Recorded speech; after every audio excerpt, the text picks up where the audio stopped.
नमस्कार साथियों, स्वागत है आप सभी का सौदागर के आज के इस नए वीडियो में। ये सवाल जवाब का सेगमेंट है जहां पे आपके सवाल होते हैं और होते हैं हमारे जवाब। तो चलिए फटाफट इस सीरीज की शुरुआत करते हैं आपके सवालों से। यदि वीडियो अच्छा लगे तो लाइक, शेयर और सब्सक्राइब करना मत भूलिएगा। पहला सवाल है प्रहलाद तारडे जी का, उन्होंने लिखा है amazing stuff, no one can catch you in the quality of the video you do, how is the Pratham society for living in Wakad. पहली चीज तो बहुत बहुत धन्यवाद, आपने हमें इतनी अच्छी चीज लिखी हमारे बारे में।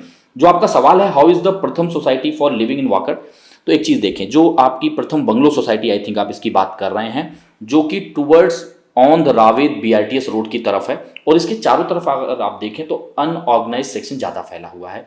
अगर आप इंडिविजुअल हाउसिंग में रहना पसंद कर रहे हैं, यानी कि बंगलो वगैरह में खुद का बना के रहने के लिए, या फिर कुछ बना बनाया मिल रहा है, तो बिल्कुल आपके लिए प्रोजेक्ट अच्छा हो सकता है, लोकेशन अच्छा हो सकता है। लेकिन अगर आप कुछ ऐसा देख रहे हैं जहाँ पे आपको ढेर सारी अमेनिटीज़ मिले, आपके बच्चे वहाँ पे खेल कूद सकें, तो उसके लिए फिर आपको कोई प्रोजेक्ट जो है शॉर्ट लिस्ट करना होगा जहाँ पे ऐसी सारी अमेनिटीज़ आपको मिल पाएँ। क्योंकि दोनों में अगर आप कंपेरिजन समझने की कोशिश करेंगे तो इस पर हमने ऑलरेडी वीडियो बनाया हुआ है, तो उसे आप एक बार देखने की कोशिश करें, उसमें आपको तमाम चीज़ें क्लियर हो जाएंगी। फिर भी कुछ आपके मन में दुविधा रहती है तो आप हमें कमेंट में दोबारा बता सकते हैं। अगला सवाल लेते हैं, प्रसाद परदेसी जी हैं, इनका सवाल है sir please let us know Wakad versus Kharadi from investment point of view, as Wakad have high weightage cause of activities like metro, Phoenix mall, IT parks like Eon, WTC will come in future and low prices compared to Kharadi as prices are very high in Kharadi and it will never get appreciated in future, question mark आपने लगाया है, what you think.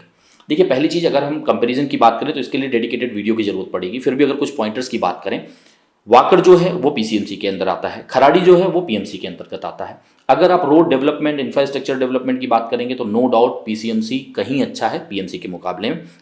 अगर हम basic चीज़ों को समझ लें, इस पर हमने डिटेल वीडियो भी बनाया, वो भी आप देख सकते हैं। अब रही बात जो आप अगला पॉइंट कह रहे हैं कि वाकड़ में कई सारी एक्टिविटीज़ होने जा रही हैं, जैसे फिनिक्स मॉल आने जा रहा है और मेट्रो वहाँ पे बनेगा, तो बिल्कुल इससे, इस एक्टिविटीज़ के होने से कहीं ना कहीं वहाँ पे प्राइस एप्रिसिएशन जरूर होगा, लोग वहाँ पे आसपास रहना चाहेंगे। पर इसके साथ आपको एक चीज़ समझनी होगी कि वाकड़ में अब ऐसा कोई लैंड पार्सल खास बचा नहीं है जहाँ पे मेजर डेवलपमेंट हो सके। साथ ही साथ वहीं अगर आप देखें, वाकड़ में मिक्स एक तरीके से डेवलपमेंट हुआ, जहाँ पे गुंठेवारी भी हैं, हमने लोकेशन डिटेल वीडियो में आपको दिखाया भी, और ऑर्गेनाइज सेक्शन भी है। बीच के अगर रोड आप देखें तो कुछ रोड जो कि बीच से आपका रोड एक तरीके से डिवाइड करता है वाकड़ को, जो कि दत्त मंदिर रोड कहलाता है, ये सब रोड कुछ ठीक ठाक हैं। पर इंटरनल रोड देखें तो कहीं ना कहीं वो तंग नजर आते हैं। वहीं अगर आप खराड़ी की बात करेंगे तो रोड की जो साइजेस हैं वो अच्छे हैं। तो दोनों तरफ अगर आप देखें तो वहाँ पे PCMC है, तो उन चीज़ों पे एड्रेस काफ़ी तेज़ी से होता है। कुछ समस्याएं जो बरसात में हैं वो शायद होती रहती हैं और बरसात के बाद चीज़ें सेटल डाउन हो जाएंगी, खासकर अगर हम वाकड़ की बात करें। एक बहुत बेसिक चीज़ समझना बहुत ज़रूरी है दोनों लोकेशन में। अगर आप खराड़ी में देखें तो खराड़ी में खुद का IT पार्क है, जो आप बात कह रहे हैं अपकमिंग है, यानी कि वाकड़ के आसपास WTC ईऑन के आने की संभावना है, जो कि पंचशील कह रहा है, तमाम सोर्सेस कह रहे हैं, पर अभी उस पर कुछ मुहर फाइनल नहीं लगी है। वहीं खराड़ी में अगर आप देखें तो ये WTC भी मौजूद है, ईऑन IT पार्क भी मौजूद है। तो कहीं ना कहीं खराड़ी इसीलिए जाना जाता है क्योंकि उसके बीच में IT पार्क है और इसका अल्टरनेट नहीं है, यहाँ पे सप्लाई बहुत कम है और आसपास ऐसे लोकेशन नहीं है जहाँ पे तमाम कंस्ट्रक्शन लगातार होते रहें। अगर वहीं वाकड़ की बात करेंगे तो आसपास के लोकेशन में काफ़ी सप्लाई है, तो कहीं ना कहीं वहाँ पे लोगों को ऑलरेडी रहने के लिए या उनके बजट में चीज़ें मिलती रहेंगी अगर वो 2-4 किलोमीटर आगे पीछे जाए। तो अगर उस चीज़ को आप खराड़ी में देखने की कोशिश करेंगे, अगर आप वाघोली की तरफ जा रहे हैं तो तमाम चैलेंजेस भी हैं जो लोगों को ध्यान देना होता है। लेकिन हाँ, अगर जिसका बजट कम है और वो ठीक ठाक एरिया लेना चाहते हैं, उनके लिए वो ठीक रहता है कि वो थोड़े से आउटर सेक्शन में चले जाएं। तो दोनों के साथ ये मेजर कंपैरिजन जो मैं आपके सामने इस वीडियो के माध्यम से रख सकता हूँ वो रख दिया हूँ।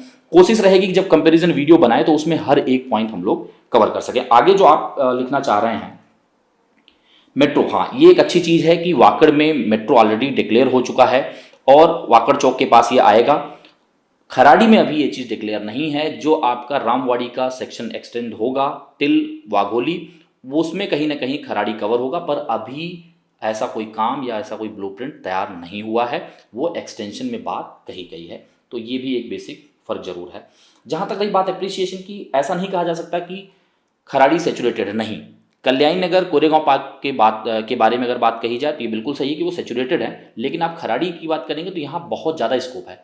हम लोग नॉर्मली जो है प्राइसेस देखते हैं कि 2 BHK इतने में मिल रहा था, अभी भी इतने में मिल रहा है। अगर आप साइजेस देखने की कोशिश करें, एक समय था जब वाकड़ खराड़ी दोनों जगहों पे 800 से 900 स्क्वायर फीट के 2 BHK बनाए जाते थे। आज का ऐसा दौर है जहाँ पे आपको 650 स्क्वायर फीट का भी जो है 2 BHK मिल रहा है, 700 स्क्वायर फीट का भी मिल रहा है, और बहुत रेयर प्रोजेक्ट हैं जहाँ पे 800 या उसके ऊपर आपको कारपेट एरिया 2 BHK में मिल पा रहा है, वो भी आफ्टर रेरा। क्योंकि रेरा में कहीं ना कहीं आपका कारपेट एरिया 7 से 8% इंक्रीज हो जाता है, क्योंकि उसमें इंटरनल वॉल भी इंक्लूडेड है कारपेट एरिया में। तो ये एक बेसिक चीज़ आपको समझने की जरूरत है कि अगर रेट नहीं बढ़ रहे हैं तो उसके साइजेस कम हो रहे हैं, तो कुल मिला के प्राइसेस ऊपर ही जा रहा है। क्योंकि जिस प्राइस में आप 850 900 स्क्वायर फीट का फ्लैट खरीदते थे, आज उसी प्राइस में आपको 650 750 के बीच में फ्लैट मिल रहे हैं। तो ये आपके सवाल का थोड़े में जवाब। आगे बढ़ते हैं, अंशुल शर्मा जी हैं, इनका सवाल है, how is Pristine Pro Life phase 1 society in Wakad will price will increase after Phoenix, please review Yashwin Encore VJ project Pune Wakad. देखें अंशुल जी, पहली चीज़ तो जो आपने लिखा है कि वाकड़ में फिनिक्स के आने से क्या प्राइसेस बढ़ेंगे, देखिए जब फिनिक्स मॉल बन के तैयार होगा, जो कि अभी 2.5 से 3 साल लगेंगे, तो बिल्कुल वहाँ पे हलचल बढ़ेगी। और जब हलचल बढ़ती है, जहाँ पे मास क्राउड जो है ट्रेवल करता है, आता जाता है, तो प्राइसेस में कहीं ना कहीं इन्फ्लक्स दिखता है, तो वो दिखेगा। जहाँ तक आप बात प्रोजेक्ट स्पेसिफिक लिख रहे हैं यहाँ पे प्रिस्टीन प्रो लाइफ फेज 1 की, प्रोजेक्ट अच्छा है क्योंकि कनेक्टिविटी अगर आप देखें स्ट्रांग है, और ये उसी रोड पे मौजूद है। पीछे का जो रास्ता है, जिस रास्ते से आप जो है मॉल के लिए भी जा सकते हैं, और उसी रोड पे जो है आपका ये प्रोजेक्ट का एंट्रेंस भी है। और अगर बात करें आप मुंबई पुणे हाईवे की, तो वो भी बिल्कुल नज़दीक में ही मौजूद है। तो प्रोजेक्ट में ऐसी कोई खामी नहीं है। फेज़ 1 ऑलरेडी डिलीवर्ड है, वहाँ पे अगर आपके हिसाब की चीज़ें मिल रही हैं तो बिल्कुल आप प्रोसीड कर सकते हैं। तमाम लोग रह रहे हैं, लोगों का मिक्स रिस्पॉन्स है, लेकिन ज़्यादातर लोग जो है खुश हैं कहीं ना कहीं, अगर आप रिव्यूज़ देखेंगे। जहाँ तक आप यशविन एनकोर की बात कर रहे हैं, ये हाईवे के वेस्ट साइड में आता है, यानी कि हिंजौड़ी के थोड़े नज़दीक। तो फिनिक्स मॉल के अगर अपोजिट साइड में देखेंगे तो वहाँ पे यशविन एनकोर है। कोशिश करेंगे कि इसका डिटेल वीडियो लाया जाए जिसमें तमाम चीज़ें, प्रोज कॉन, सब कुछ हम लोग जान सकें। पर लोकेशन, और जहाँ तक आपने बात की है यशविन, अगर आप विजय की बात करें तो रेपुटेड बिल्डर है, तमाम प्रोजेक्ट लॉन्च कर रहे हैं। पर जितने भी प्रोजेक्ट इनके अभी, जैसे एनकोर का जो सेगमेंट है, यहाँ पे खराड़ी में इनका जो है ओरिजोंटे सेगमेंट है, तो यहाँ पे आप देखेंगे तो इनके लैंड साइज़ बहुत बड़े नहीं हैं, छोटे छोटे लैंड पार्सल पे लॉन्च कर रहे हैं। अच्छी बात ये रहेगी अगर ये ऑन टाइम डिलीवर करते हो, जितनी चीज़ें कमिट किए हैं वो डिलीवर हो जाती हैं, तो ये बहुत अच्छा रहेगा, और आने वाले समय में इनके प्रति लोगों का जो विश्वास है वो और बढ़ेगा। आगे चलते हैं, इनके चैनल का शायद नाम है प्राजे, और इनका सवाल है, why there is difference in PMC tax, few society registered early have less tax and which got registered from last 2 to 3 years have almost double tax. Is it applicable in PCMC as well? Any chance that all societies in Pune will have same tax calculation?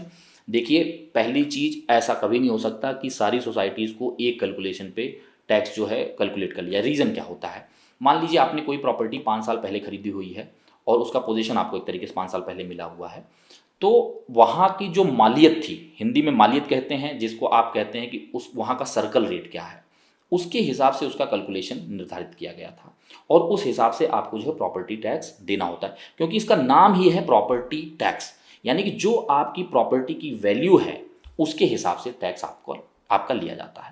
तो उस समय जो इसकी मालियत थी, कहीं ना कहीं वो एक सबसे बड़ा फैक्टर होता है जो निर्धारित करता है कि आपका प्रॉपर्टी टैक्स कितना होगा। रही बात, उसमें तमाम जो है कर लगाए जाते हैं, चाहे वो पानी से रिलेटेड हो, बेसिक डेवलपमेंट हो, रोड डेवलपमेंट हो, गार्बेज कलेक्शन हो, तो उन चीज़ों में शायद जो है आने वाले समय में समानता हो सकती है, लेकिन जो प्रॉपर्टी जिस समय खरीदी गई है, जब रजिस्टर्ड की गई है, उसमें बदलाव नहीं आ सकता। जब उसका रेट बढ़ा हुआ है और तब रजिस्टर होकर उस आप पीएमसी में टैक्स भर रहे हैं, तो कहीं ना कहीं उसके प्राइसेस ज़्यादा होंगे, और लगभग 40% तक इसके रेट इंक्रीज हो रहे हैं। यानी कि अगर कोई 6-7 साल पुरानी सोसाइटी डिलीवर्ड है और आज कोई नया पोजीशन आ रहा है, तो उसमें लगभग 40% का डिफरेंस है। तो ये बिल्कुल आपका सवाल सही है, पर जो आप कह रहे हैं कि क्या ये समान हो सकता है, बिल्कुल इसके इक्वल होने के कोई चांसेस नहीं लगते हैं। और आप कह रहे हैं क्या पीसीएमसी में भी ऐसा होता है, बिल्कुल दोनों कॉर्पोरेशन में ऐसा होता है। और आप ये मान के चलें, अगर कोई लोकेशन कॉर्पोरेशन लिमिट के अंदर आता है तो उसमें भी काफ़ी समय लग जाता है बेसिक चीज़ों को पूरी तरीके से सही करने में। आप तमाम वीडियो हमने इसमें बनाया हुआ है, जहाँ 3-3, 4-4 साल से कॉर्पोरेशन में है वो लोकेशन, पर वहाँ धीरे धीरे ही चीज़ें सुधर पा रही हैं, लेकिन टैक्स पूरा दिया जा रहा है। पानी भले ना आए, लेकिन आपको वाटर का जो कर है, वाटर का जो टैक्स है वो देना है। गार्बेज कलेक्शन भले आपके डोर स्टेप पे ना हो, आपके सोसाइटी से हो, लेकिन आपको पैसा उतना देना पड़ेगा। तो एक तरीके से ये जो भी चीज़ें हैं, लूप होल हैं, क्या है कैसे, ये हम अलग वीडियो में डिस्कस करेंगे। पर जहाँ तक आपके सवाल का जवाब है, तो सीधी सी बात है, इसका जो रेट का डिफरेंस रहेगा टैक्सेस का वो रहेगा, इक्वल होने के चांसेस बहुत कम लगते हैं, और ये पीएमसी पीसीएमसी दोनों में यही चीज़ अप्लाई होती है। आगे चलते हैं। अनिकेत मिश्रा जी हैं, इनका सवाल है, I was thinking of getting a flat in Forest Edge Kharadi, is it a good preposition.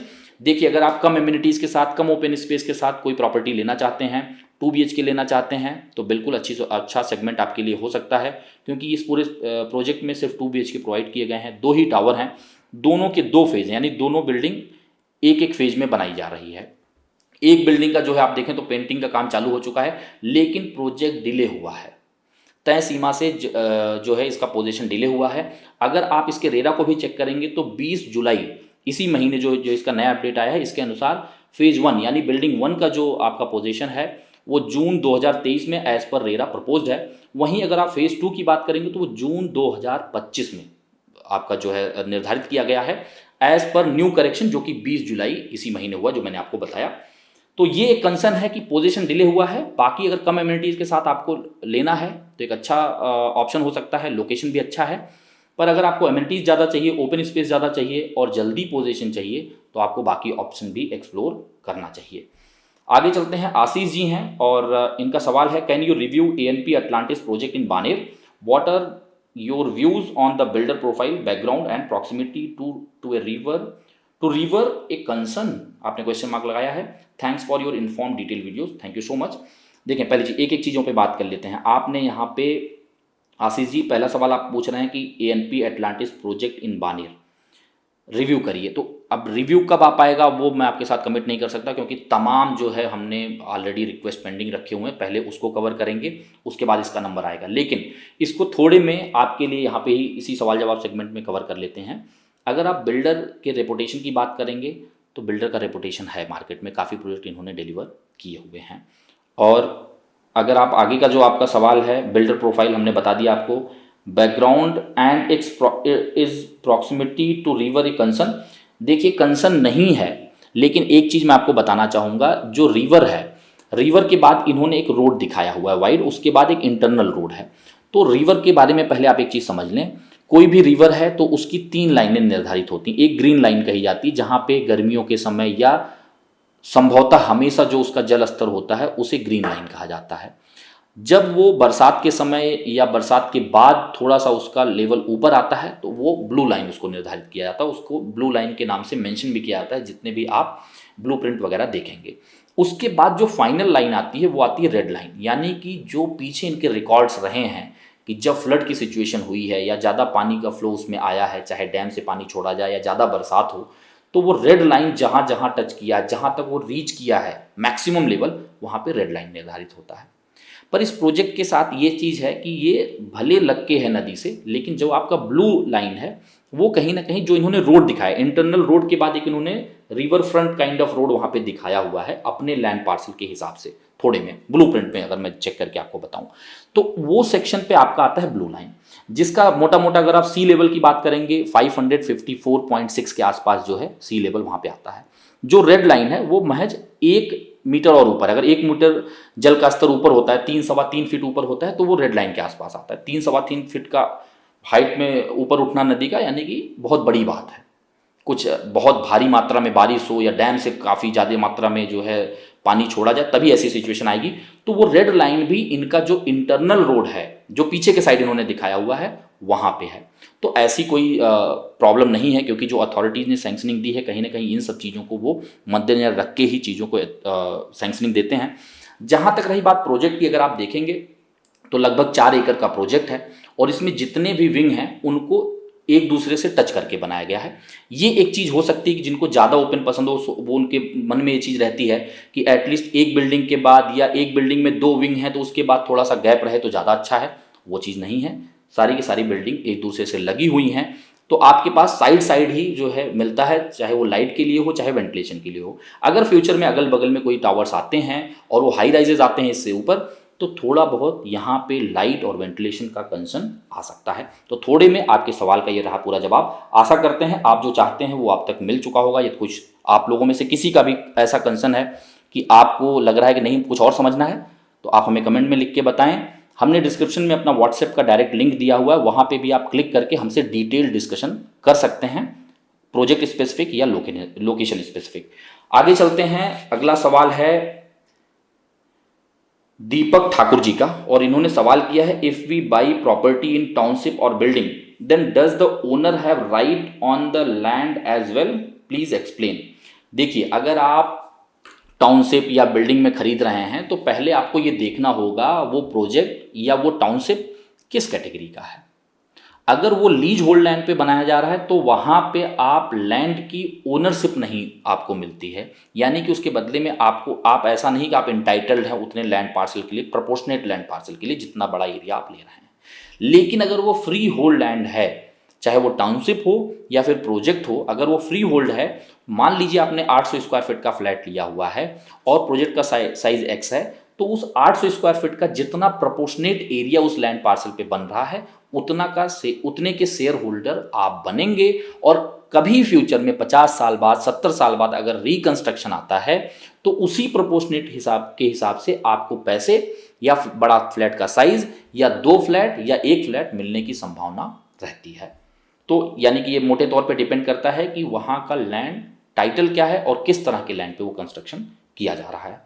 आगे चलते हैं, उत्कर्ष पांडे जी हैं, इनका सवाल है thanks for all info you provide, wanted to know regarding Mahalunge is construction of road from hotel Orchid to VTP Blue Water going to happen.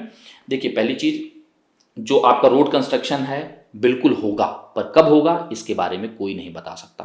क्योंकि देखिए, अगर वहाँ पे मेजर आप डेवलपमेंट की बात करेंगे तो सॉलिटेयर का लैंड पार्सल है, जो हमने कई वीडियो में बताया भी आपको। वहाँ पे वीटीपी, गोदरेज, ये 2 मेजर बिल्डर हैं जो वहाँ पे कंस्ट्रक्शन कर रहे हैं। वहाँ पे जो सबसे बड़ा फैक्टर है जिसे बिल्डर भुनाने की कोशिश कर रहे हैं, जिसका इंतजार हर किसी को है, वो है महालुंगे हाईटेक सिटी। अब ये हाईटेक सिटी कब बनेगा, क्योंकि इस पे हर गवर्नमेंट के समय में कुछ नए नए बदलाव आए हैं, काफ़ी ग्रीन सिग्नल भी आए हैं, पर अभी ज़मीनी हकीकत ये है कि कोई काम इसके रिलेटेड चालू नहीं हुआ है। और कोविड के चलते जिस तरीके से सिचुएशन क्रिएट हुई है, कहीं ना कहीं इसमें और एक्सटेंशन के चांसेस हैं। तो अगर आपका फ्यूचर इन्वेस्टमेंट का प्लान है, जहां पे आप चाहते हैं कि अभी नहीं रहना है, फ्यूचर में आके हम रह सकते हैं, तो ऐसी सिचुएशन के लिए आपके लिए अच्छा है। अगर आप इमीडिएट सारी चीज़ें चाहते हैं तो इसमें समय लगेगा और आपको बाकी ऑप्शन भी एक्सप्लोर करना चाहिए। क्योंकि जब तक मेजर लेवल पे डेवलपमेंट नहीं होगा तब तक कोई 1-2 बिल्डर के बस की बात नहीं है कि वो 3 किलोमीटर, 3.5 किलोमीटर, 4 किलोमीटर के स्ट्रेच को वाइड करके रोड को बना सके। क्योंकि इसमें सिर्फ पैसे की खर्च करने की बात नहीं होती है, पैसा तो खर्च करना एक मुद्दा है ही कि कौन बिल्डर इसको करेगा, क्या ट्रिपल पी मॉडल पे कर पाएंगे। क्योंकि ट्रिपल पी मॉडल पे जो एक ब्रिज बनना था केशव नगर खराड़ी, जिसको हमने कई वीडियोज़ में कवर किया, आज तक नहीं बन पाया है। तमाम उसमें जो है नए नए बदलाव आ रहे हैं, तमाम जो है कॉरपोरेशन या फिर जो भी वहाँ पे अथॉरिटीज़ हैं उसको सैंक्शनिंग दे रही हैं, पर अभी तक उस पर कोई जमीनी रूप में कोई काम चालू नहीं हो पाया है। तो जब तक कोई बड़ा डेवलपमेंट नहीं होता, जब तक जैसे आईटी पार्क अगर आता है वहाँ पे, तो यानी कि वहाँ पे इन्वेस्टमेंट आएगा एक तरीके से गवर्नमेंट की तरफ से। अगर गवर्नमेंट की तरफ से वहाँ फंड आएगा तो वो फंड जो है वहाँ के ग्राम पंचायत को भी जा सकता है, यानी कि जिसकी ज़मीन आप लेके उसको वाइड करेंगे रोड को। क्योंकि आप इसी तरीके से, भले उनकी ज़मीन में रोड का हिस्सा आता हो, पर ऐसे ही कोई आपको ज़मीन नहीं दे सकता, उनको निगोशिएट करना पड़ेगा। और इसमें गवर्नमेंट बॉडी का इन्वॉल्वमेंट बहुत इंपॉर्टेंट है, क्योंकि प्राइवेट बॉडी के बस का नहीं है कि वो खर्चा करें। पहली चीज़, वो खर्चा करने से पीछे हटेंगे, और खर्चा करने के लिए अगर कोई बॉडी वो तैयार भी कर लें ट्रिपल पी मॉडल पे, या गवर्नमेंट उनको जो एफएसआई देने के लिए भी तैयार हो जाए, तो भी एफएसआई वहाँ देगी जहाँ आप सिटी बना रहे हैं। हालांकि नहीं कि आप 1 किलोमीटर आगे का रोड बना रहे हो और वहाँ की एफएसआई आपको दे देंगे। तो अगर ये खर्चा करने के लिए तैयार भी हो जाएं तो वहाँ पे लोकल लोगों के साथ निगोशिएशन कैसे होगा। तो इसके लिए गवर्नमेंट का इंटरवेंशन बहुत जरूरी है। यानी कि जब हाईटेक सिटी का कुछ काम चालू होगा तभी इसमें कुछ मेजर डेवलपमेंट आपको देखने को मिलेंगे। बाकी जितना रोड का वाइड है उसके सुधरने की संभावनाएं बिल्कुल मौजूद हैं। उसमें कहीं ना कहीं पिछले 2-3 सालों में कुछ न कुछ सुधार जरूर हुए हैं। आगे चलते हैं, और उत्कर्ष पांडे जी का जो है सवाल है, thanks for all info you provide, wanted regarding, अच्छा आपका सवाल हमने ले लिया है। याहिल माडकीय जी हैं, अगर मैं सही प्रोनाउंस कर रहा हूं तो। याहिल जी का सवाल है, is township maintenance charge required to pay at time of possession if township is not ready. देखिए, पहली चीज, जब कोई भी टाउनशिप बनाया जाता है या कोई प्रोजेक्ट बनाया जाता है तो उसके कई फेजेस होते हैं। फेजेस यानी कि एक बार में कितने बिल्डिंग का सैंक्शनिंग, कितने बिल्डिंग का रेरा रजिस्ट्रेशन लिया गया है। मान लीजिए कोई प्रोजेक्ट है जिसमें 10 बिल्डिंग बननी है, उसके ब्लूप्रिंट में दिख भी रहा है कि 10 बिल्डिंग बनाएंगे at the time of construction, at the time of taking sanctioning. तो अब उसमें वो 10 के 10 टावर का एक साथ रेरा नहीं लेते हैं, उसमें फेज 1, फेज 2, फेज 3 करके 3-4 फेजेज में उसे डिवाइड कर देंगे। हो सकता है हर फेज में 2 या 3 बिल्डिंग वो कंस्ट्रक्ट करें, तो उसके हिसाब से उसका उनको पोजीशन डेट भी डिक्लेयर करना होता है। तो अब जो आपका मेंटेनेंस चार्ज की बात है, जो रेरा उन्होंने लिया है, जिस फेज का लिया है, उसको अगर वो टाइम पे कंप्लीट कर देते हैं, सोसाइटी फॉर्म कर देते हैं, ओसी आ जाता है यानी कि ऑक्यूपेंसी सर्टिफिकेट आ जाता है, तो उसका मेंटेनेंस आपको डेट ऑफ पोजीशन से देना पड़ेगा। यानी कि पार्ट पोजीशन उस सेगमेंट को मिल चुका है और that is as good as you can live there. तो अगर आप वहां रहने के काबिल हैं और रेरा के हिसाब से उन्होंने पोजीशन दे दिया और जितनी कमिटेड चीजें थी उन्होंने डिलीवर कर दी, तो आपको मेंटेनेंस देना पड़ेगा, भले वो पूरा सेगमेंट कंप्लीट हुआ हो या ना हुआ हो। तो ये रूल है, यही चीज आपका प्रोजेक्ट के साथ भी अप्लाई होता है, यही किसी टाउनशिप के साथ होता है। टाउनशिप में तमाम सेगमेंट होते हैं और हर एक सेगमेंट में भी कई कई फेजेस होते हैं। तो फेजेस को मिला के प्रोजेक्ट बनता है और प्रोजेक्ट को मिला के पूरा टाउनशिप बनता है, अगर एक टाउनशिप के अंदर है। नहीं तो इंडिविजुअल जो प्रोजेक्ट बनते हैं उसमें भी जब फेज डिलीवर हो जाएगा तो उस फेज को सोसाइटी फॉर्म करके पार्ट पोजीशन देके उसका मेंटेनेंस बिल्डर चालू कर सकता है, उसके लिए वो ऑथराइज है। तो ये आप लोगों के सवाल थे इस सेगमेंट में। कोशिश रहेगी कि जो भी आपके सवाल हैं, जैसे कई लोगों के सवाल ऐसे हैं जिस पे डिटेल वीडियो बनाना और वो चाहते भी कि उस पर डिटेल वीडियो आए, तो उस पर डिटेल वीडियो बनाने की पूरी कोशिश रहेगी। आप लोगों को हमारा प्रयास कैसा लगा कमेंट में लिख के जरूर बताएं, और आपके मन में जो भी दुविधा है कमेंट में बताते रहिए, उस पर डिटेल वीडियो या फिर सवाल जवाब के सेगमेंट में कवर करने की पूरी कोशिश रहेगी। आप लोग स्वस्थ रहें, आपके घर वाले स्वस्थ रहें। जल्द मिलेंगे एक नए वीडियो के साथ, एक नई जानकारी के साथ। तब तक के लिए धन्यवाद, नमस्कार।